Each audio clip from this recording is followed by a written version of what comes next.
menunjukkan yang proses digigil. Cara penanganan awalnya seperti apa?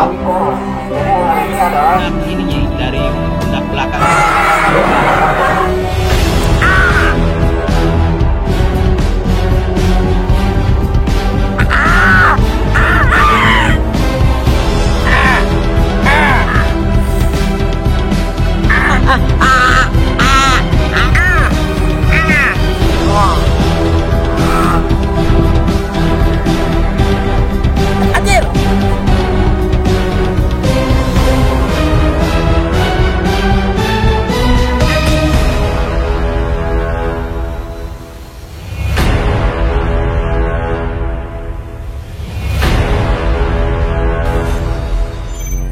Halo teman-teman, jadi kali ini saya lagi melihat salah satu ular cabe yang sebetulnya menurut saya pribadi ini adalah rekor kedua setelah sepanjang saya herping malam dapat jenis ular cabe kecil yang size-nya itu besar teman-teman. Nah ini tuh sebetulnya saya temukan ketika saya berada di salah satu hutan, tapi sayangnya ini tuh udah mati, kelindes sama kendaraan.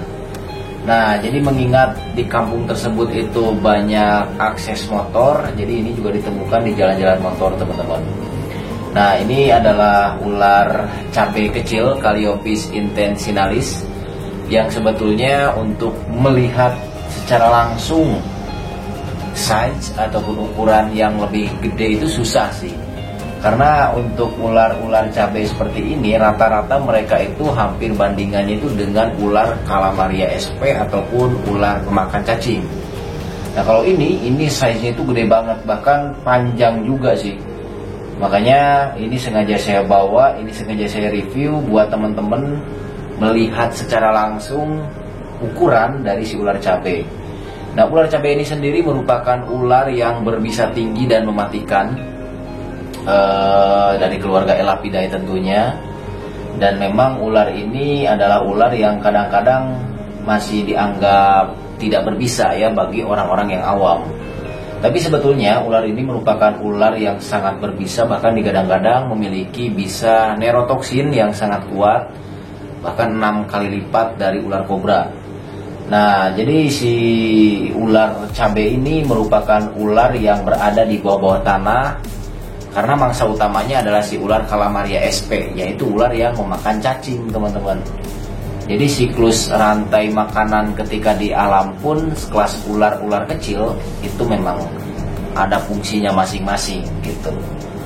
Nah jadi saran saya dari beberapa video saya yang lalu ya, yang khusus membahas si ular cabai, kita harus memang lebih jeli lah untuk membedakan ular-ular yang ada di sekitar kita.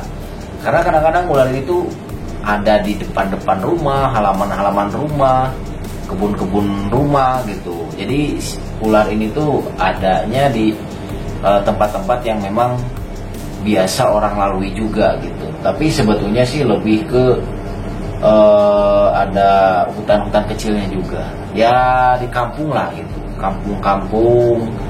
Apalagi di musim kemarau kayak gini, ular-ular kecil tuh pada muncul. Mereka mencari tempat-tempat yang sekiranya lembab, yang memang dingin, terus tentunya ada sumber airnya. Makanya ini juga saya temukan berada di jalan. Nah mungkin buat teman-teman sekarang harus lihat dulu sih perbandingan dengan telapak tangan saya seperti apa. Ini teman-teman. Nah ini gede banget sih dari kepala. Tuh ciri-cirinya ya. Cuman ini memang udah menjadi ya bangkai. Mau nggak mau ya ini warna dan corak bentuknya itu kayak gini teman-teman tuh. Ciri-cirinya ya dari kepala ada strip di tengah-tengah badannya itu orange sebetulnya ya, ini sampai ujung ekornya itu warna orange di bagian bawah, dan untuk di bagian bawah tubuhnya dia itu lebih cenderung berwarna belang teman-teman. Nah jadi buat teman-teman mungkin nanti bisa lebih melihat video jelasnya untuk si ular kecil ini ketika posisi hidup. Nanti akan saya tayangkan juga cuplikan videonya biar teman-teman juga tahu posisi ketika dia dipens ataupun corak real aslinya ketika dia hidup seperti apa. Nah, ini ularnya. Ini adalah ular cabai atau Calliope intentinalis. Nah, di video sebelumnya juga dulu saya pernah punya Calliope bipirgata yang memang ular cabai besar ya. Dan ular cabai besar itu memang salah satu ular yang paling lengkap bisanya. Nah, kenapa ular cabai kecil ini disebut ular yang mematikan? Karena memang ini juga karena dari keluarga Elapidae dan ya jelas kalau elapid itu kan menyerangnya neurotoksin ya. Menyerang saraf. Belang ya. Dan ini sumpah benar-benar panjang.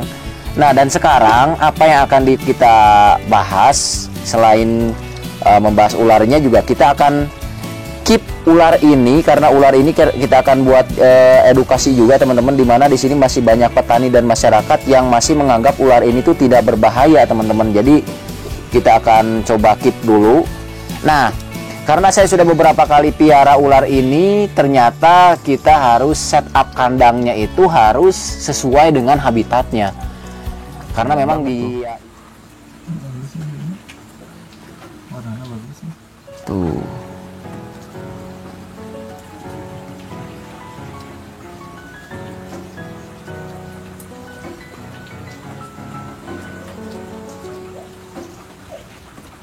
Tuh, dia itu langsung pasti nyari bawah-bawah yang buat dia berlindung. Nih teman-teman, jadi kita mau ukur ular cabainya.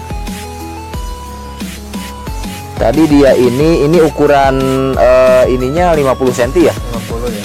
50 cm ya. Sekarang kita ukur lagi. 50. Acir lebih coy. Nggak bisa dipegang kepalanya. Nggak bisa. Tuh. Oh, Lebih ya. Tuh lebih. Atasin kemana?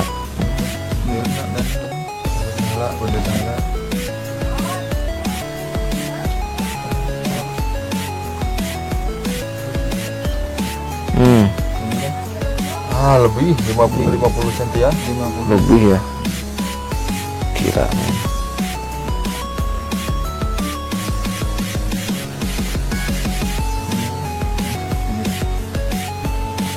Nah, jadi itu ya, kita sudah menyet up kandang si ular cabai yang menurut saya ini luar biasa banget, karena ukurannya tadi pun ini memang benar-benar 50 cm berarti tadi ya, 50 cm dan tapi ukuran tubuhnya nggak sebesar kelingking ya, di bawah kelingking lah gitu. Dan itu memang benar-benar saya baru menemukan ular cabai kecil yang ukurannya panjang seperti itu. Mungkin itu saja untuk video kali ini teman-teman, tetap berhati-hati. Untuk video yang lainnya kita nanti akan bahas kembali hewan-hewan yang mungkin orang-orang lain belum tahu teman-teman. Oke, ikuti terus sahabat alam.